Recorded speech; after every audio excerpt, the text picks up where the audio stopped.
Sebelumnya saya ucapkan terima kasih atas kesempatannya Ustadz. Karena jujur saya ingin bertanya tapi saya malu.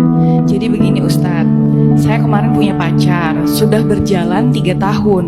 Saya menilai dia cukup paham ilmu agama karena dia rajin ibadah serta ilmu bacaan Al-Qur'annya sangat bagus alias Qori. Awal tahun 2024 dia sakit. Diagnosa yang selama ini saya tahu karena sakit lambung, tetapi bolak-balik masuk rumah sakit dan sering diopname. Selama sakit saya selalu mendampingi ke sana kemari dan sering ikut nginep rumah sakit atas permintaan orang tuanya. Ini belum nikah tapi ya Ustadz. Selama 6 bulan Ustadz, saya awalnya ikhlas. Lama-lama saya sadar Ustadz, kami belum menikah. Saya juga makin jauh dari keluarga saya dan banyak kerjaan yang saya tinggalkan. Masalahnya, kalau saya tidak bisa menemani dia, pasti dia marah dan saya harus bolak-balik datang ke rumahnya setiap hari untuk membantu menemani dan merawat dia sakit.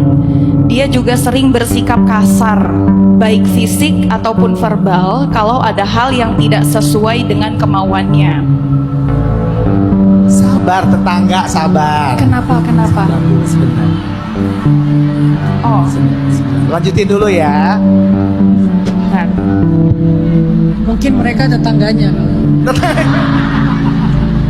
Oke. Kemudian Dia sering bersikap kasar, baik fisik ataupun verbal kalau ada hal yang tidak sesuai dengan kemauannya. Contoh, saya pernah dimaki dan dimarahi karena telat ambil nasi makan siangnya.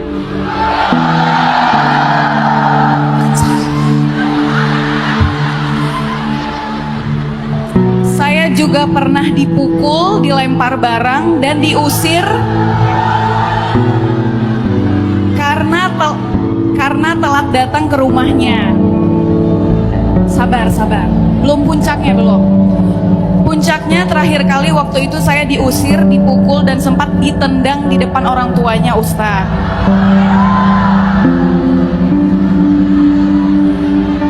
Setelah itu saya langsung memutuskan untuk pergi dan gak balik lagi karena saya capek. Pertanyaannya, yang pertama, apakah saya termasuk orang yang zolim karena meninggalkan pasangan ketika sedang sakit dan terpuruk? Hey, yang ditanya Ustaz. Yang ditanya Ustaz tapi sabar. Anda Ustazah Solehah. Yang kedua, apakah karma berlaku kepada saya karena tunggu sabar. Ya, apakah karma berlaku kepada saya Ustadz karena dia selalu mendoakan hal-hal buruk kepada saya? Ustadz. Yang ketiga, bantulah saya dengan doa ya Ustadz. Semoga saya dipertemukan dengan jodoh atau calon suami yang jauh lebih baik. Amin. Yang bisa menghargai dan memberi dukungan hidup dunia dan akhirat. Coba marah. Aduh, Masya Allah ya, semangat anak-anak Medan luar biasa. Ini kalau orangnya ada di sebelah rumah kalian apain? Astagfirullahaladzim. Bodoh. Apa? Kali bodoh, mau dibilang bodoh gitu. Oke, udah ya. Saya boleh jawab nggak? Sebetulnya jawabannya udah ada sih tadi. Pertama, kita nggak, ini saya pengen ngajak kita sama-sama belajar menalar. Walaupun dari cerita itu kita udah tahu lah kemana kita berpihak. Tapi boleh nggak kita jadikan sebuah perilaku ketika kita mendengar, membaca, menonton sebuah berita, jangan buru-buru menyimpulkan. Itulah kenapa kita sering terjebak dalam konflik di sosial media, gampang banget menyimpulkan hanya dari komen. Kan kalau ada berita di TikTok tuh susah nyari informasinya kecuali di komen kan? Kecelakaan nggak ada keterangan di mana, baca komen. Oh, sekarang bukan saya menuduh Mbak C, bukan, tapi ini lagi menjadikan ini sebagai sebuah inspirasi aja untuk berpikir. Sekarang banyak banget loh modus kejahatan itu dengan playing victim. Karena kita tuh dikelilingi oleh orang-orang NPD kan. NPD itu gimana cara kerjanya? Modusnya tiga. Love bombing, manipulatif, playing victim. Di awal dia kayak baik banget, di tengah dia mulai manipulasi, nanti kalau ketahuan playing victim. Pura-pura ketabrak lah di jalan, kan ramai sekarang.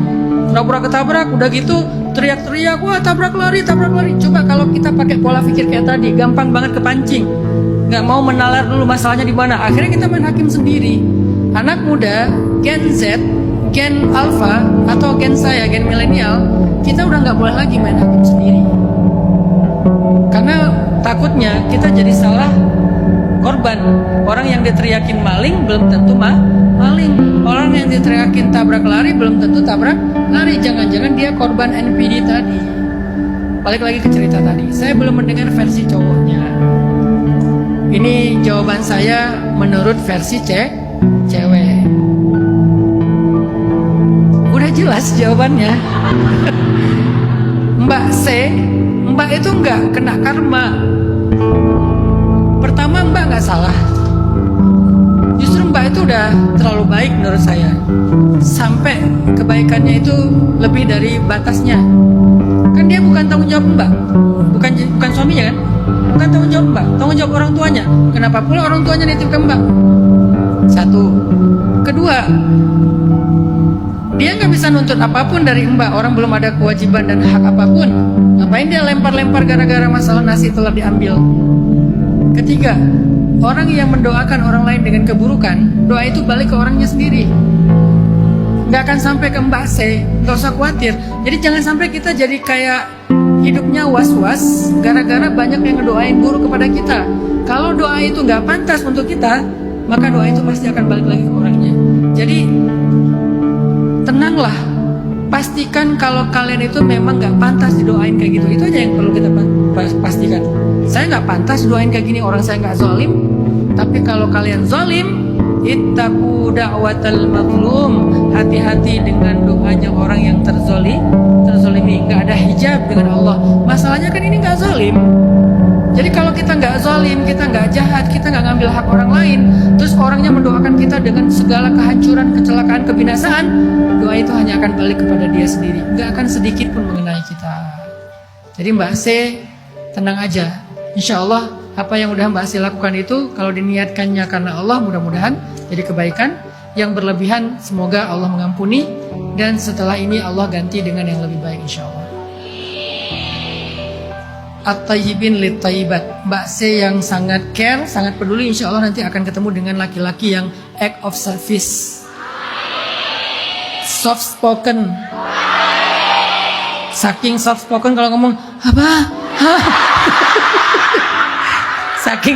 Saking soft spokennya gitu.